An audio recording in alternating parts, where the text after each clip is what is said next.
Daniel Hudson might be the Dodgers closer. Let's discuss on Fantasy Baseball Today in 5.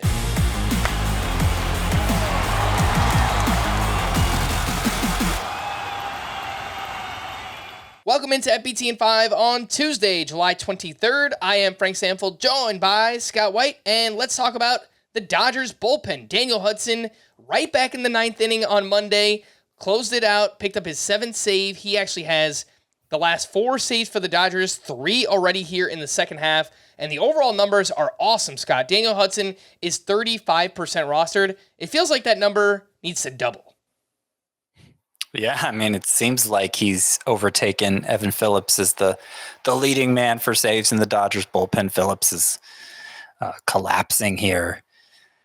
And Hudson has closer caliber numbers. He's been somebody who's been a part-time closer in the past. He certainly seems like he could thrive in the role for in a good situation, obviously, with the Dodgers.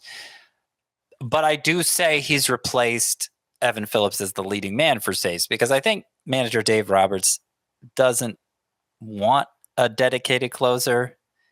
He was kind of forced to have one all those years with Kenley Jansen, but that's not really the way he's wired. And remember last year, even as Evan Phillips was emerging in the role, Brusdar Graterol was stealing saves from time to time.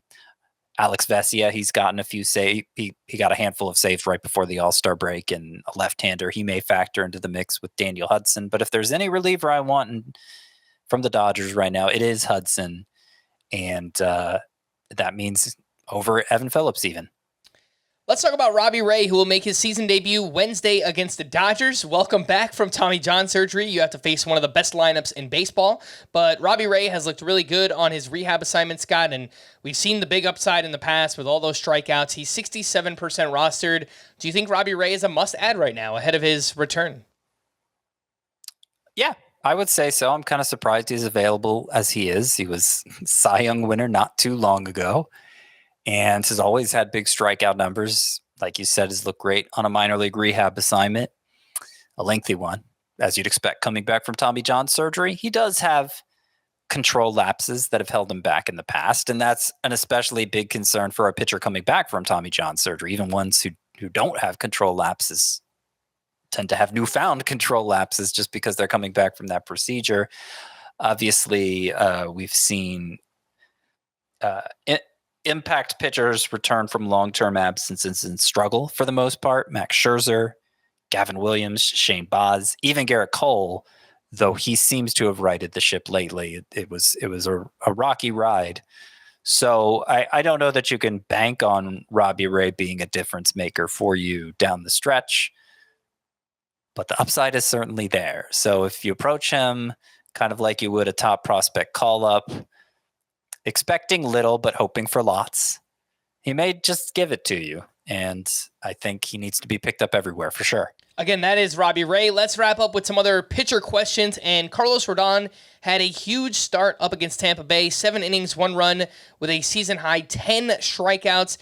Scott, did you see anything differently here that Carlos Rodon did to get this great result? I mean, not a lot. He didn't allow a bunch of home runs. He allowed 1 among 2 hits. So that's survivable, obviously. He did miss a lot of bats, obviously, the 10 strikeouts, 16 whiffs. Missing bats hasn't been his issue through the struggles. It's been just too hittable, especially the long ball, 9.67 ERA in his previous 6 starts. So what I think the main thing that happened here with Carlos Rodon is he just had his slider working. It got 9 of the 16 whiffs. He kept the ball in the yard, and he was facing a Rays lineup that's pretty vulnerable. Carlos Rodon is probably capable of starts like this still because he is a good bat misser, but we've seen too much of the negative outcomes, and I think he remains susceptible to those. I guess if nothing else, this start from Carlos Rodon is a reminder that while you should be concerned about him, you shouldn't go as far as to drop him, as I recently did in my shallowest league.